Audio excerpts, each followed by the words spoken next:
toda la sintomatología, mejor dicho, que tiene eh, justamente en ese momento, ¿no? Entonces, tomen en cuenta y en consideración ese punto.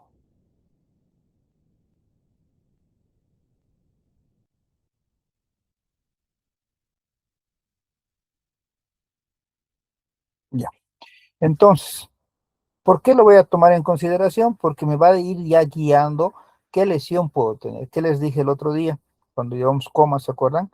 De que muchas veces vamos a trabajar, yo también he trabajado en primeros niveles, he trabajado en la punta del cerro, literalmente. ¿Qué tomógrafo voy a tener a la mano? Pero eso no impide a que yo le pueda ir dando el tratamiento, porque la norma dice, tienes que mandarlo estabilizado a tu paciente, ¿ya? Un error clásico que, por ejemplo, siempre veo, justo les dije que lo anterior, hace unas 3 semanas acabé de dar auditoría, un posgrado. Entonces les decía a los colegas que todos eran especialistas, inclusive, les decía, el error que cometen aquí, dice la norma, de que durante la referencia, imagínense que se complican las referencias porque se asusta el médico y lo bota al paciente tequeado y está viniendo desde Morochata hasta el Viedma, digamos. Y en el trajín se complica y se muere. ¿De quién es responsabilidad? Del médico que ha mandado. Porque la norma dice estabilizado. Y además lo otro, por si quieren saberlo. Y en todo ese trajín, en todas esas horas que estás recorriendo, ¿a quién le pertenece el paciente? Al hospital que ha mandado, eso dice la norma. Entonces, lo que yo hago cuando refiero muy largo trecho, el interno, el médico que está yendo, el residente, yo mismo me llevo la hoja de evolución, porque tengo que seguir evolucionando en mi hoja, porque todo lo que le estoy haciendo, todo lo que le está pasando al paciente durante ese trajín de referencia es tuición mía todavía, por si quieren saberlo. Cualquier cosa que le pase es mío. ¿Por qué creen que a veces el Viedma, todos se pelean cuando llega muerto, ¿no? Y tú quieres dejárselo al muerto, no puedes dejárselo al muerto, está muerto por cosas que tú has hecho o no has hecho en tu lado. Entonces, con esa parte sí tiene razón el Viedma de decirte, no, este paciente ni lo conozco, te lo llevas y te lo tienes que estar trayendo al cadáver y el que tiene que dar el certificado de función es obviamente el hospital de inicio, ¿no? El que lo ha referido. Entonces vean cuánta importancia, por eso tiene que, no importa, no es excusa hoy en día que tú le digas, no tengo tomógrafo, perfecto, pero hay datos, como están viendo, que ya me tendrían que decir que hay una lesión, lo mismo que hemos practicado, ¿se acuerdan en el módulo 1? Acaso les hemos mostrado tomografías, les decía, paciente está con midiasis, paciente está con anisocoria, paciente está, o sea, ya está el paciente focalizándote. Ahora depende de ti qué le quieres dar, ¿no? Ahí están viendo una anisocoria, por ejemplo, ¿no? Hacia el lado izquierdo. Ahí están viendo en el reflejo pupilar que las pupilas están muy mióticas o midriáticas, hipoarreactivas, ¿no? Todo eso vemos y de acuerdo a eso, también los desvíos de la mirada que hemos visto el otro día, fracturas de la base del cráneo. Hay que entender que la base del cráneo se divide en 3 tercios, tercio posterior, medio y proximal, o si quieren anterior. Entonces, en ese tenor, cuando hay una fractura de la base del cráneo anterior, se da esto. Los famosos ojos de mapache, ¿se acuerdan? Cuando hay una fractura en el tercio medio, se da esto, que es una otorragia. O también puede haber una licorragia, que es fractura del peñasco, entonces sale sangre o líquido. ¿Cuántas veces uno es renegado porque algún inteligente que me ha referido al paciente le ha puesto aquí algodones, gasas, le ha taponado por poco y le pega más ahí, o le pone algo más, un tapón? No, se supone, si se dan cuenta, por la doctrina de Monroe Kelly, ¿por qué está saliendo sangre? Porque la presión aquí es alta y yo le estoy taponando. Déjenlo que sangre, si tiene que sangrar, va a sangrar, pues ya está abierto ese tímpano, déjenlo que salga, vayan limpiándolo y ya. No sé para qué lo tapan, cuál es la importancia de tapar, porque lo tape ojos que no ven, entonces ¿qué va a mejorar? Entonces no, la lógica es que salga. Yo lo destapo y lo dejo así, ¿para qué lo han tapado? Y si es tercio posterior, por la parte del mastoides, justamente va pasando sangre igual y se ve en el famoso signo de Battle, ¿no? Entonces, todos esos detalles de fracturas de base del cráneo ya te tienen que hacer sospechar que ha sido un gran intercambio de energía. Entonces, como hace un gran intercambio de energía, mínimo solución hipertónica ya debería estar recibiendo estos 3 pacientes, lo mínimo. Si acaso se hubiera podido, manitol. Ahora, las fuerzas, miren, de rotación, como ven, penetrantes, lineales, lineales pero con fractura, ¿cómo se llama? Latigazo cervical, latigazo lumbar, todo eso repercute también en el TEC y su manejo. ¿Se dan cuenta? Por ejemplo, acá, C1, C2, C3, C4. C5 ya tiene una alteración, se fijan, está más hacia adentro, ¿no? Eso se llama listesis, alguna vez ya les dije. Listesis posterior de C5, listesis posterior y fractura de C6. Entonces, tomen en consideración ese gran detalle. ¿Qué les dije también alguna vez en radiografías? Que la cervical lateral te diagnostica el 85% de las lesiones y la AP el 15% que no estás viendo. Entonces, siempre acuérdense eso. Es muy, pero muy importante que ustedes se sepan ese gran detalle. No pueden no saber de que si el paciente está despierto y yo soy tu paciente y te digo, pero sigo teniendo, doctor, dolor en mi cuello, háganle caso, eres el paciente, ¿no? O te das cuenta porque no estoy hablando muy bien porque estoy con mi collarín, pero un pequeño movimiento que ustedes me hacen y estoy todavía con mis ojos cierros por el dolor y demás. Entonces tú tienes que tomar la decisión de decir, no, en la lateral no se ve nada, tómenle una AP. Entonces vean que si bien ha ido a la primera vez a radiografía, solo ha ido por sus 3 radiografías, cervical lateral, tórax AP y pelvis AP. Inclusive, por si quieren saberlo, si están en un tercer nivel o tienen un hospital que tenga los equipos, ¿se acuerdan? Estos portátiles que llamamos de radiografía, esos sirven para sacar 2 radiografías, pero les apuesto que ustedes nunca han sacado, porque cuando venían en el Viedma, por ejemplo, yo me acuerdo, te sacaban solo la pelvis, y no, se ha creado para sacarte la pelvis AP y la tórax AP. Para eso se ha creado. A la cervical no te ayuda, ¿no? No te lo puedes sacar. Para la cervical es para lo único que le haría viajar. Entonces, ¿qué hacía yo en el viernes cuando eran críticos de verdad? Entonces, les estoy estabilizando, llamaba al de rayos, a veces me peleaba porque le decía, él solo quería sacar pelvis. No, yo le decía, tu equipo se ha creado para pelvis y para tórax. Me lo sacaba los dos, entonces ya no tengo que movilizar tanto al paciente, ¿no? Lo estabilizaba un poquito más y ahí sí lo mandaba. Y me lo sacaban, tac. Ahora, ahí también, ¿para qué le voy a demandar a cervical lateral si ya le estoy sacando TAC? Que yo le decía, por lógica, firmaba y decía, no, yo quiero un ataque de cráneo y además de cervical. Porque ya está entrando a la máquina. ¿Cuál es el inconveniente? No va a ser más ni menos radiación, ¿no?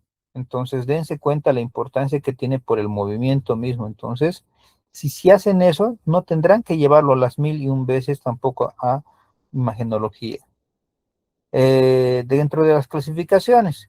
Este Traumatic Coma Data Bank es antiguísimo, miren de qué año data, del 2007 nunca más se actualizó.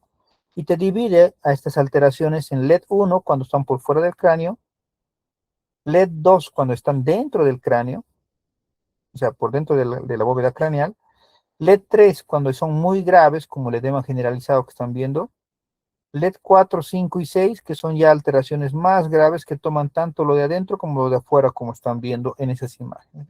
Entonces, es una forma rápida de entender esta clasificación del Traumatic Coma Data Bank. Pero nosotros tenemos que entender también estas imágenes, ¿no? El hematoma epidural, ¿se acuerdan? El epidural, que es el biconvexo, ¿no? Como justamente un lente biconvexo. Eso es sangrado arterial, ¿ya? Por lesión entre la dura madre y el hueso, laceración de la arteria, es una emergencia. Pero ¿desde qué momento sí o sí tengo que llamarle al neuro? Cuando el desvío de la línea media es mayor o igual a 5 milímetros en hematoma epidural o extradural. Ven, ¿no? Aquí está el epidural, epidural, aquí también, aquí son dobles sangrados por si quieren saber. Justo en esa imagen es como que se han encontrado los sangrados, uno está más abajo que el otro, este está más abajo, está más arriba. Este es frontal superior y este es frontoparietal igual, pero es más abajo, son 2 arterias que se han lesionado, por eso tiene así ese formato. Este es occipital, frontal, frontoparietal, y este se llama hemisférico o frontoparieto occipital. Después tenemos el hematoma subdural, miren, el que tiene forma de semiluna, ¿se acuerdan? Pero este es sangre venosa. Ahora, aquí quería llegar porque muchos se equivocan cuando diagnostican este. Entonces, el hematoma subdural, doctores, puede ser agudo como el hueso, puede ser subagudo del mismo color que el cerebro, para ver este de aquí si se fija, ¿no? Acá. Y puede ser crónico, que es más oscuro, más negro como esta parte. Y puede haber un paciente como este justamente que tenga los tres tipos, pero primero partiremos por la idea. El subdural puede ser agudo desde el golpe hasta el tercer día, subagudo desde el tercer al octavo día y crónico del octavo día para adelante. Entonces, ¿y por qué puede tener ese paciente los dos o los tres?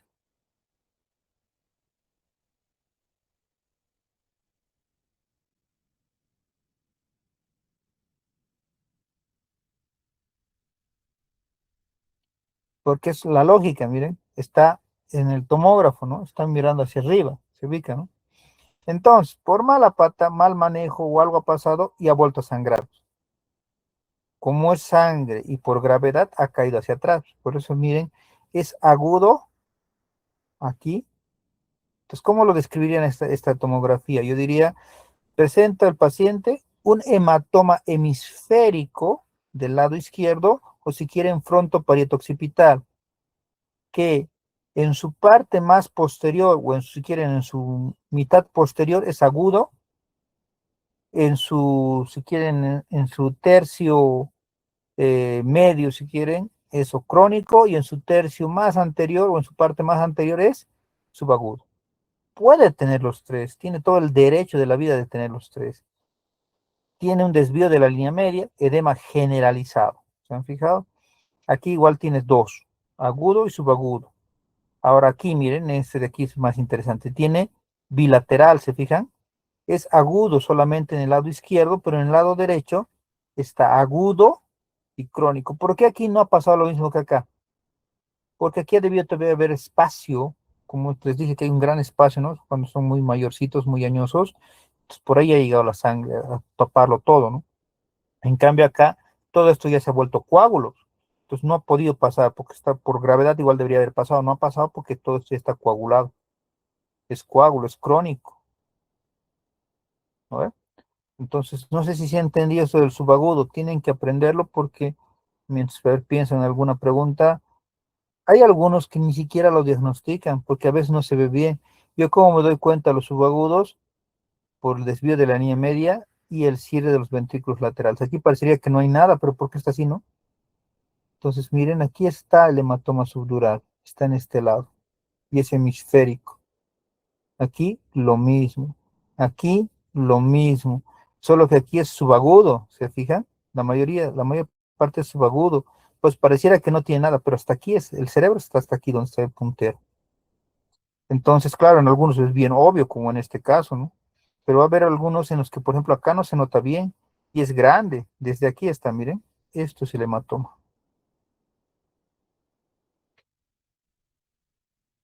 De igual manera, aquí está el hematoma subdural bilateral. El intracerebral, tendrán que describirme siempre en dónde se encuentra, ¿no? Es múltiples hematomas intracerebrales, los cuales se encuentran uno grande a nivel del lóbulo parietal del lado izquierdo y múltiples pequeños frontoparietales izquierdos y derechos.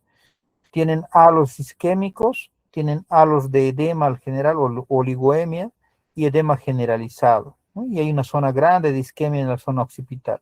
Hay desvío de la línea media y los ventrículos laterales están cerrados. Entonces, es describir más que dar diagnóstico su examen que les voy a tomar el viernes. Entonces, tienen que ir viendo, aprendan todas las tomografías que puedan, solo descríbanme qué alteraciones están viendo. En esto, fracturas de cráneo. Si quieren saberlo, ¿cuándo es quirúrgico? ¿Cuándo tengo que mandarlo de emergencia al neurocirujano y llamar? Se va a enojar, igual me va a reñir. Es quirúrgico, se ubica, ¿no? Tabloide interno, tabloide externo. Cuando el tabloide externo ha sobrepasado al tabloide interno. Aquí le falta un poquito, ¿no? Para hacer emergencia.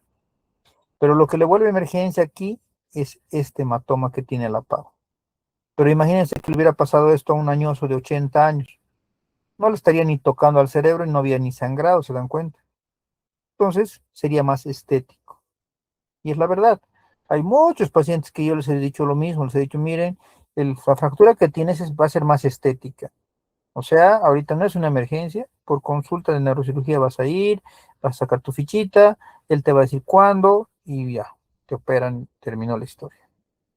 Pero de que sea emergencia, sí, cuando el tabloide externo ha sobrepasado el interno, aquí debería estar esto más metido, pero lo que le vuelve emergencia en este caso es que además se le suma el hematoma subdural. Tiene un hematoma subdural que es agudo, más neumoencéfalo, en parieto occipital del lado derecho. Acá hay que aprender también que si bien hay hematomas intracerebrales que están dentro del cerebro, pero también hay sangrados o hematomas intraventriculares. ¿Se dan cuenta? Aquí está el sangrado en los ventrículos. ¿Cómo me doy cuenta que están los ventrículos? Porque me hace una línea cortante, ¿se fijan? Está dentro del ventrículo, no está en el cerebro. Y a veces puede estar en los dos. Miren que aquí hay contusiones por fuera, en el cerebro está, pero también está lleno de sangre el ventrículo. Lo mismo que acá, ¿no? El ventrículo está lleno de sangre, pero también tiene un gran sangrado que está por fuera, que está en el cerebro mismo. Entonces puede ser mixto. Nada le impide que sea mixto. La hemorragia subaracnoidea. ¿Se acuerdan que hablamos un poquito cuando vimos cefalea? Es bien importante que ustedes aprendan que la hemorragia subaracnoidea es literalmente, yo les explico siempre así, como que tú le estés pintando sus surcos y circunvoluciones con un marcador blanco, porque es sangre que está en los surcos y circunvoluciones, ¿no? En el espacio subaracnoideo. Fisher lo divide en 4 grados. El grado 1, cuando no hay o no se evidencia. El grado 2, cuando, miren, la hemorragia subaracnoidea en capa difusa, sangre difusa menos de 1 milímetro en cisternas verticales. El grado 3 es con coágulos periarteriales mayores a 1 milímetro, no tan más gruesos son las líneas. Y el grado 4 es cuando hay hemorragia intraventricular, hay sangrado difuso, ¿no? Aquí está dentro de los ventrículos. Pero la hemorragia subaracnoidea tiene el tenor que les dije alguna vez con meningitis, te da un diferencial bien interesante. ¿Por qué? Porque literalmente es un paciente que va a venir con eh, signo de Kerner y Brudzinski positivos. O sea que literalmente vas a ver a un paciente que está con rigidez de la nuca, ya con síndrome meningio, pero no hace fiebre. Además, le sacas tomografía, hemos hecho PL, no se hace ese rato. Sacas tomografía y en la tomografía te sale uno de estos 3 grados, el segundo, el tercero o el cuarto. Tú dices hemorragia subaracnoidea. Y el tratamiento es todo lo que hemos avanzado: solución hipertónica, le vas a dar su manitol, si es que se puede por la presión. Como es sangrado, le darás tranexámico, pero le vas a aumentar bloqueadores de los canales de calcio. Ahora les explico el por qué. Estos pacientes generalmente tienen una hipertensión traumática o una hipertensión sistémica que ya la tenían. Ya puede ser no traumático también la hemorragia subaracnoidea. Se le da bloqueante de los canales de calcio, el amlodipino y el nimodipino. ¿Se acuerdan? El amlodipino viene de 5 y de 10 miligramos, le pone sublingual. No llega a Bolivia, entonces lo que yo hago es lo muelo, lo pongo en agüita, eso le pongo en una gasa y le pongo debajo de la lengua del paciente. El nimodipino viene de 30 y 60 miligramos. Si es el de 30 miligramos, le das un comprimido cada 6 horas. Si es el de 60 miligramos, le das un comprimido cada 8 horas. Ahora, ¿por qué le doy bloqueante a los canales de calcio? Porque es un antihipertensivo, si se acuerdan, indirecto. Le voy a dar para que el volumen no lo voy a eliminar, no lo va a orinar como con la furosemida. Lo va a retener. ¿En dónde? En la zona esplácnica, en el abdomen. Es lo ideal porque cuando vaya mejorando el paciente, y ya le deje de dar el bloqueante de canal de calcio, ese volumen va a volver a la circulación. ¿Ya? ¿Se entiende? Entonces, no es como en otras patologías donde yo quiero que pierda volumen, le doy furosemida, le doy hidroclorotiazida, espironolactona, ¿no? Para que lo orine. Entonces va a bajar la presión.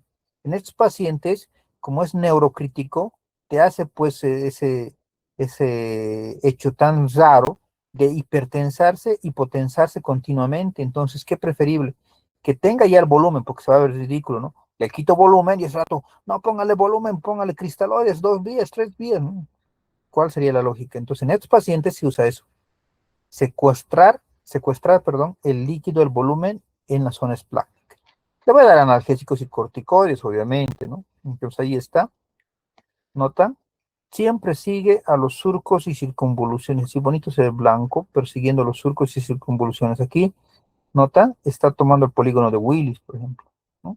Y aquí está tomando el resto de surcos occipitales. Y siempre que ven hemorragia subaracnoidea van a ver que hay edema alrededor, generalizado. Tiene esa gran particularidad. Todo el cerebro se edematiza. Notan que hay surcos y circunvoluciones, no hay. Aparte de las que se nota que está siguiendo, ¿no? El sangrado, pero el resto no hay, no se dibuja. Entonces, ¿por qué es eso? Porque ya hay edema generalizado. Denle corticoides, denle analgésicos, todo lo que hemos aprendido. Más bloqueante los canales de calcio. Miren, aquí está siguiendo los surcos circunvoluciones, aquí también. Aquí está siguiendo al cuarto ventrículo, aquí al polígono de Willis. Entonces, eso es hemorragia subaracnoidea. El tratamiento, entonces, obviamente hay que hacer un manejo, un triage, un ABCDE y el tratamiento específico, ¿no? Esto de las horas, siempre les hablo porque muchos lo confunden, la hora de oro, hora de plata, hora de bronce. Todos creen que es una hora exacta, ¿no? Entonces, es como decirte que a veces otros médicos malentienden y dicen, no, tengo 60 minutos, 120, 180, no.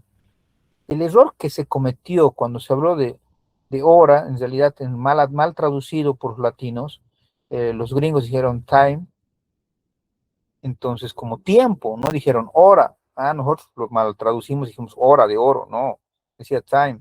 Entonces era un tiempo de oro. Entonces ese tiempo de oro hacía referencia a el manejo que se daba, si era bueno, desde el accidente hasta que llegaba mi emergencia. El de plata era si hacía un buen manejo desde que llega a la emergencia hasta su manejo quirúrgico, ¿no? De quirófano.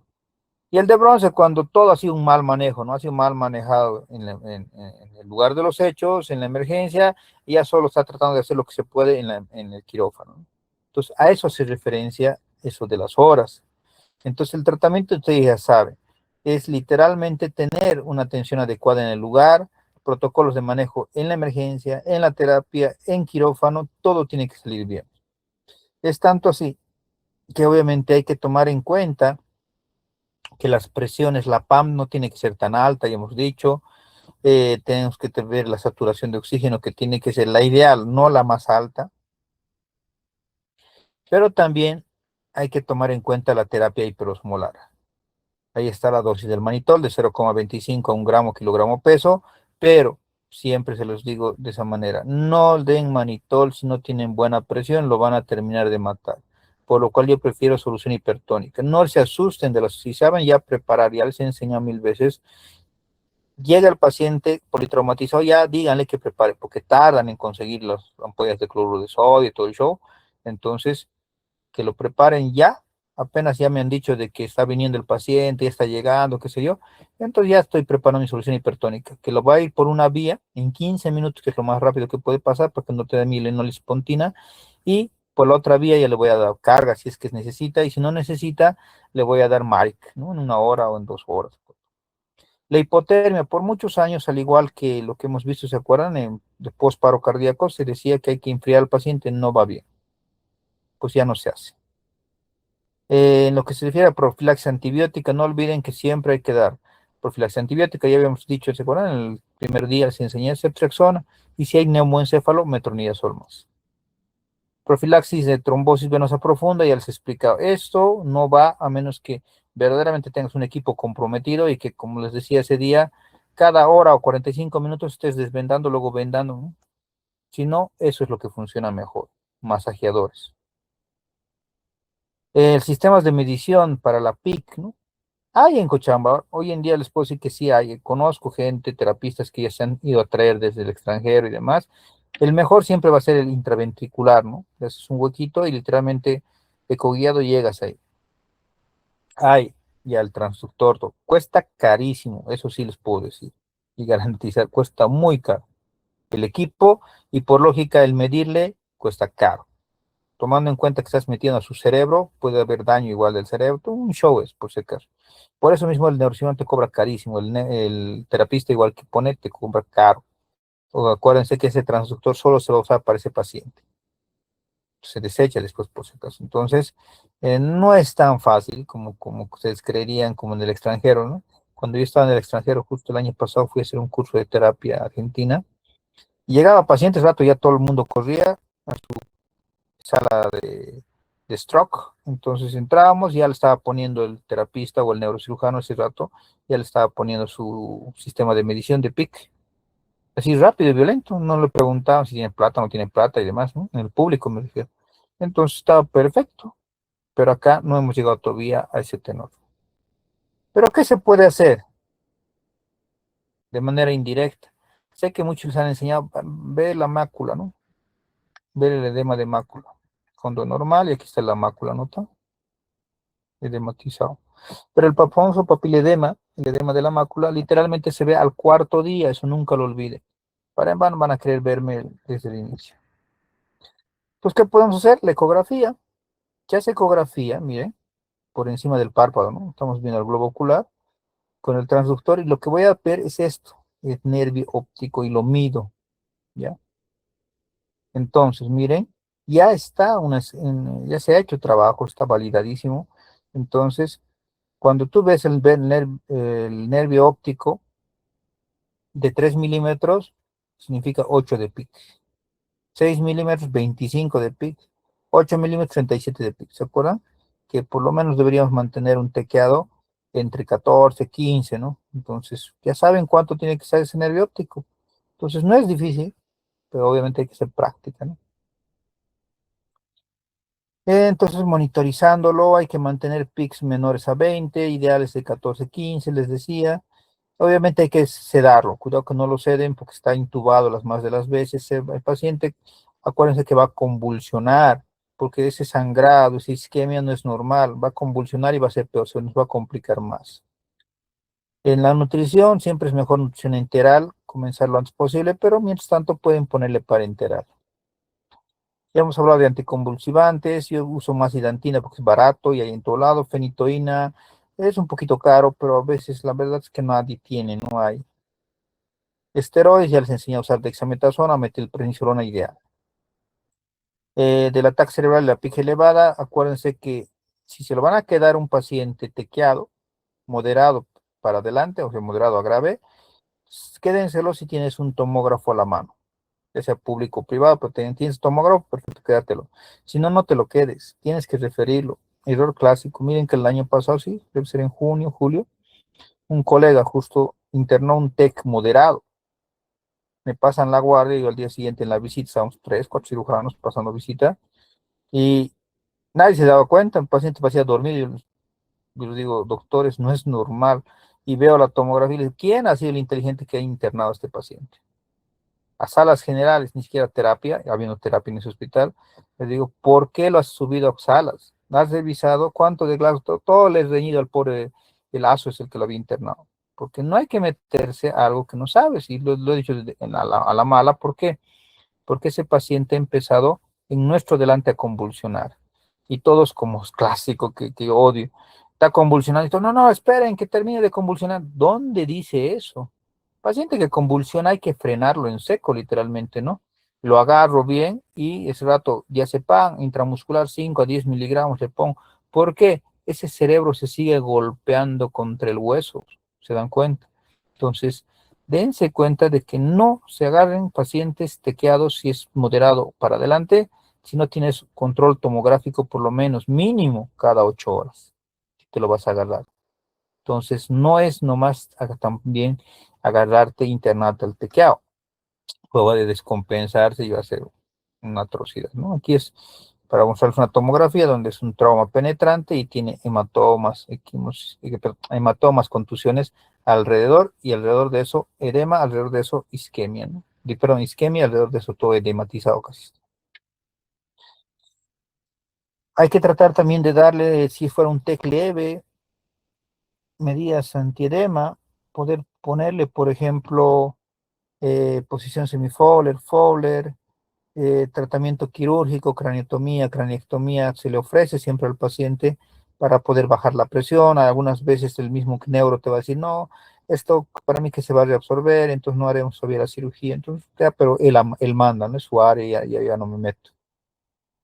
Entonces eso es un hematoma subdural hemisférico, ¿no? Toma fronto parieto occipital del lado derecho, ¿notan? Este es agudo, pues blanco como el hueso. Aquí está iniciando, no le han dado tratamiento y miren cómo ha quedado todito isquemiado y el otro lado igual ya está isquemiando. Esta es una hemorragia subaracnoidea, si se fijan, sigue los surcos y circunvoluciones, edema generalizado. Y notan que el edema ha sido tanto tiempo que ya está isquemiándose todita la parte anterior. La parte posterior todavía está viable. Hemorragias o contusiones intracerebrales siempre tienen su halo de isquemia y alrededor su halo de edema. Y notan que pareciera que no repercute, pero sí repercute. Notan cómo ya todo el cerebro se ha edematizado. Es que, según la doctrina de Monroe, que no es normal pues tener algo que no estaba ahí, ¿no? Entonces, quieran o no, repercute. Aquí miren, el golpe ha sido acá, y en el lugar del golpe no hay nada, solo edema. Y aquí hay contragolpe. El contragolpe ha sido la contusión, el sangrado. Hay lo mismo aquí, por ejemplo. Aquí ha sido el hematoma, ¿no? Subgaleal, o sea, aquí ha sido el golpe. Y en el lado del contragolpe está totalmente la lesión.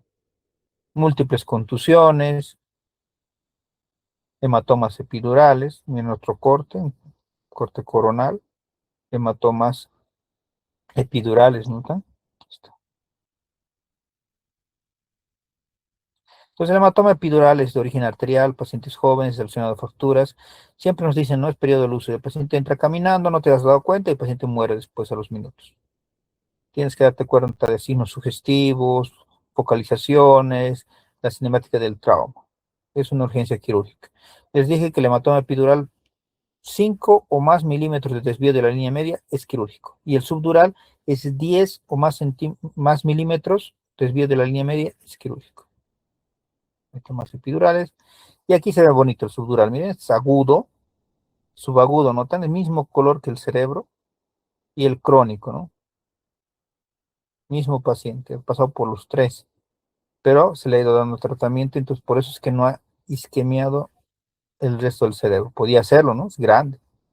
Aquí llega ya directamente. A veces el neuro te va a decir que se cronifique para que después solo le haga una craniotomía, un huequito le hacen y por ahí la aspiran, porque es coágulo. Aquí no se notaba muy bien, pero ya por la desvío de la línea media yo les hubiera dicho que sí, que había algo aquí. Viéndolo, este es el hematoma subdural, ¿no? Subagudo. Y aquí en otro corte sí se ve mejor. Entonces, un hematoma subdural de origen venoso, pacientes mayores, no relacionado a fracturas, no periodo lúcido, agudo, subagudo, crónico que hemos visto. Es una urgencia quirúrgica también, pero te da más chance. Como es venoso y te puede sangrar más. Mayor o igual a 10 milímetros de desvío y de 100 va a ser un paciente que tengamos que operar. Subdurales, parenquimatosos. Miren, aquí está. Igual su halo de isquemia y totalmente edematizado, ¿no? También hay parte de sangrado intraventricular. El edema cerebral solo, por si quieren saberlo, también te puede isquemiar, miren. Entonces, por eso siempre les digo, TEC leve moderado. Tú le sacas tomografía y el imagenólogo te dice, no hay nada. Claro, para él no habrá nada. Tú ves los surcos y circunvoluciones, miren, no hay. Mayor a 15 años, desde los 15 años en realidad para adelante, tiene que haber, no puede no haber. Entonces, al no ver, solución hipertónica, pónganle, no se van a arrepentir, porque después alguna vez ha pasado que ha llegado así. Es demandable, pues yo si fuera familiar mío les demando, ¿por qué? Porque dense cuenta que podía ser rescatado, era solo edema, era solo un manejo con manitol y solución hipertónica, pero lo han terminado de matar al pobre paciente, ¿no? Entonces tomen en consideración eso. La lesión axonal difusa. Cuando tú tengas una tomografía limpia, aparentemente, ¿no? Pero tú dices cinemática del trauma, se han muerto, el paciente sigue inconsciente, está con Glasgow bajo, Ford bajo, pero ¿por qué no despierta, no? Y tú te le has hecho ya todo y no despierta, sácale una resonancia. ¿Qué están viendo? Esos negritos que están viendo son lesiones de los vasa vasorum, los vasos que llegan vasos, y de los vasa nervorum, los vasos que llegan nervios. Entonces, eso no se va a ver en la tomografía, se va a ver solo en la resonancia magnética. Entonces, solo se pide resonancia cuando tú ves un Glasgow bajo o alterado, y que a eso se le suma de que en la tomografía no hay nada. El coma prolongado antecede a la muerte en casi 33% de los casos de TEC y conlleva un mal pronóstico neurológico en los sobrevivientes. Hasta ahí. Bueno, doctores, con eso hemos terminado TEC. Lo que vamos a hacer, les voy a mostrar su caso número 3. Un segundo, vamos a publicar.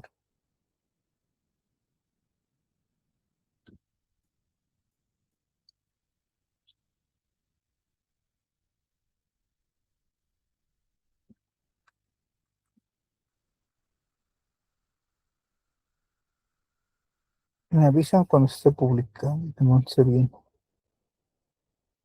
Ya debería estar bien. La cosa de mí es que no me agrada.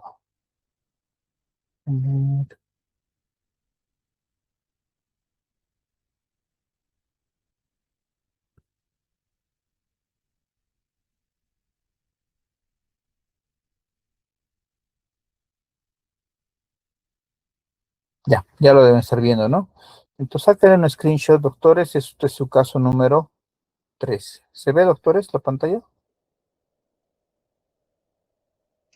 Sí, doctor. Sí, doctor. ¿Cuál es su impresión diagnóstica clínica? Dice, ¿no? O sea, solo van a usar este blanco y amarillo para esa pregunta. Diagnóstico gasométrico, esto les voy a enseñar el día jueves, ¿ya? Esa tarea es para el domingo. ¿Cuál es su impresión diagnóstica con la TAC?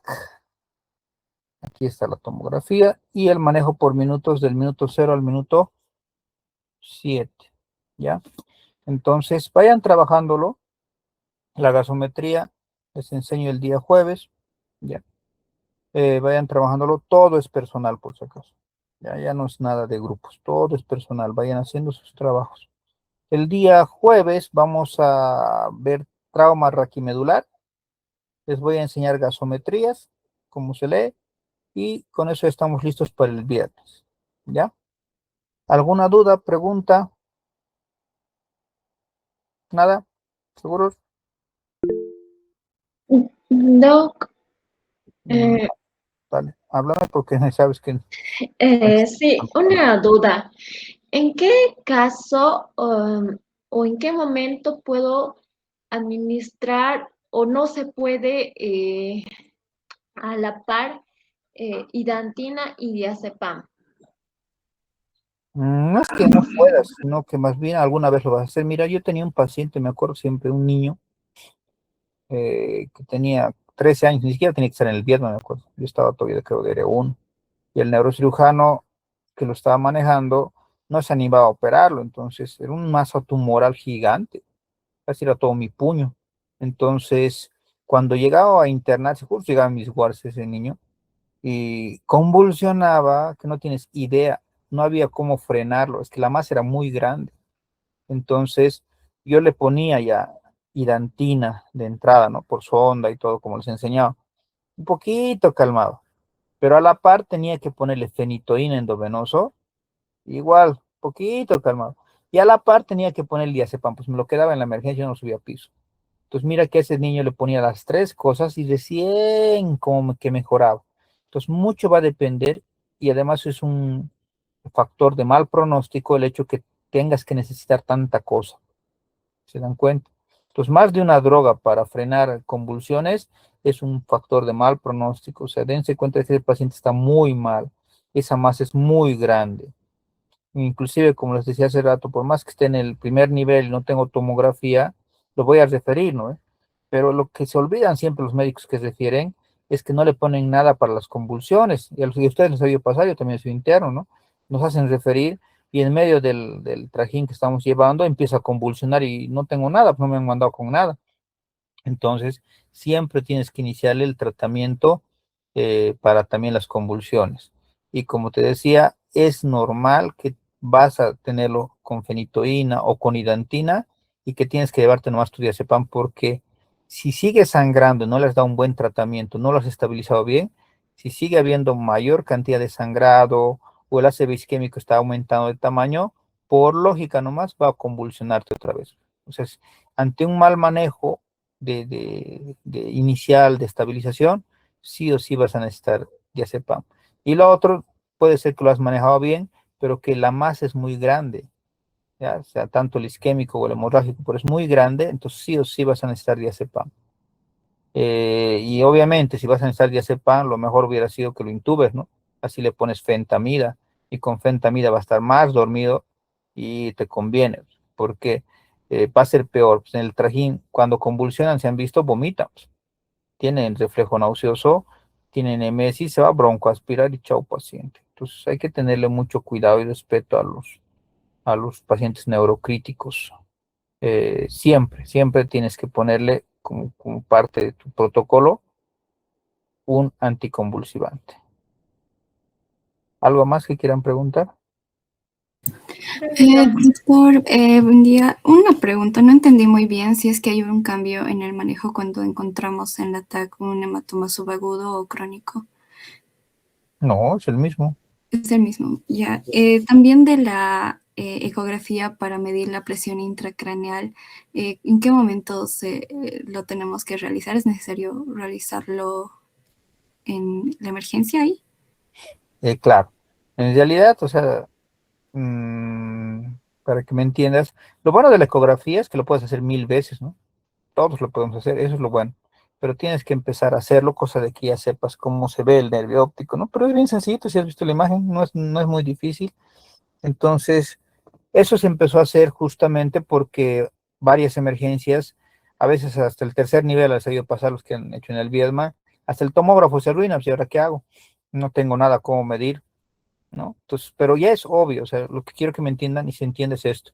Ya es obvio de que tengas que darle tratamiento para esa presión intracraneana aumentada, o sea, para ese edema y demás que tenga ahí adentro, ¿no? Es obvio que ya la has iniciado. Lo que sí, ¿para qué me va a servir en sí la ecografía?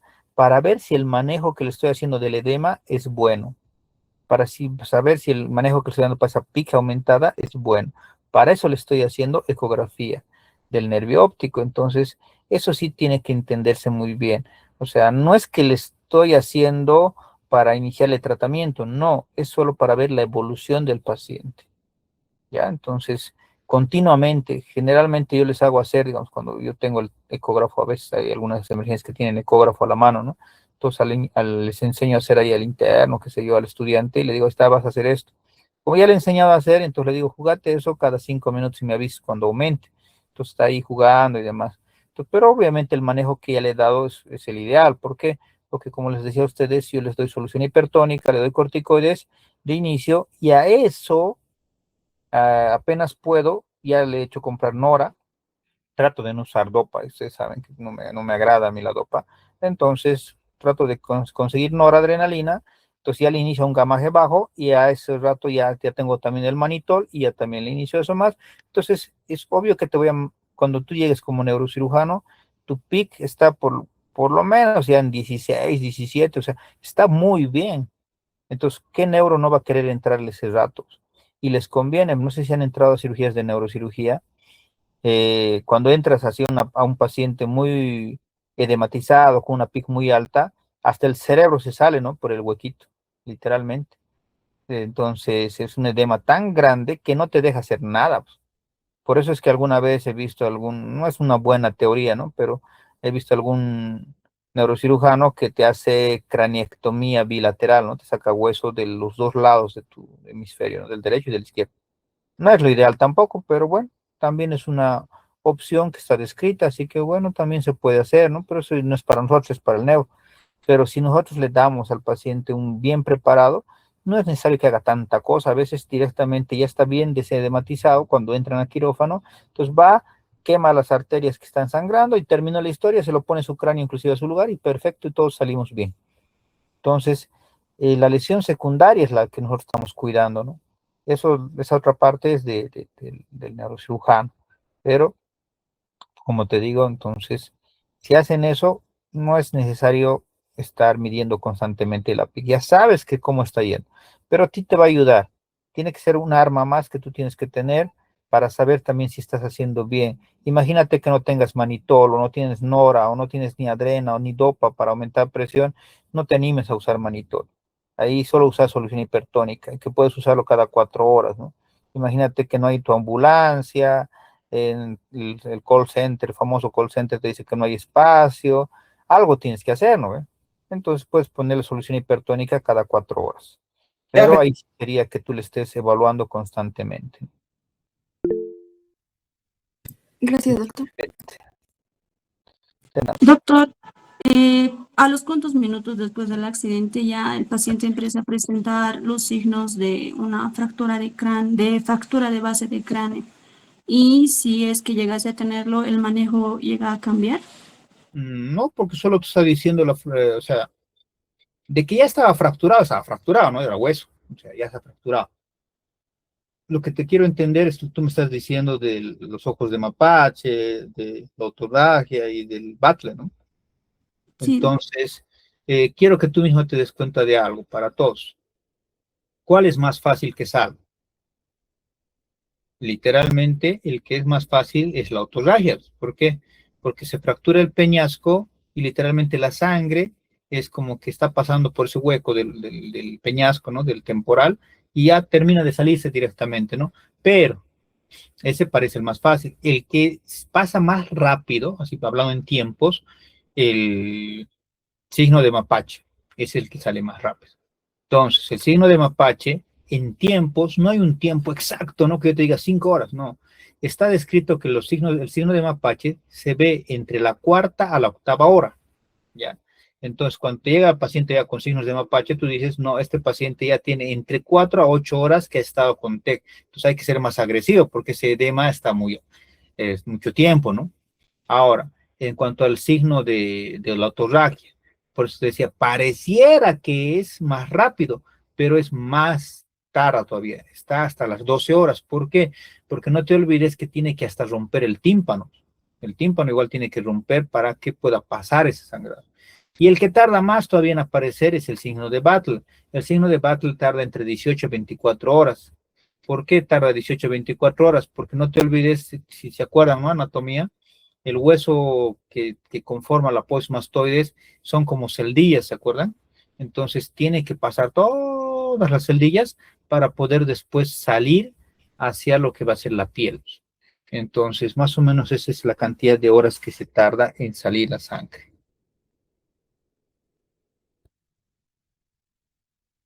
Y el tratamiento, por si acaso, lo mismo, ¿no? Porque solo te está diciendo que la presión está aumentada. ¿Algo más que quieran preguntar, doctores? Andrea. Doc, sí, una pregunta. En este contexto de las convulsiones, en caso de que una paciente o sus familiares refieran que tuvo convulsiones por menos de 5 minutos, se llega a la emergencia y se recomendaría administrar para prevenir una posible crisis otra vez una diazepam, siendo que nunca ha presentado estos cuadros, o solo oxígeno, digamos, o qué Yes. haríamos con eso. Sí, tienes que prevenir. Lo que se puede decir. Literalmente tienes que prevenir. O sea, todo paciente tequeado o todo paciente con ácido isquémico, para que se entienda, no importa el grado, sí o sí te va a convulsionar.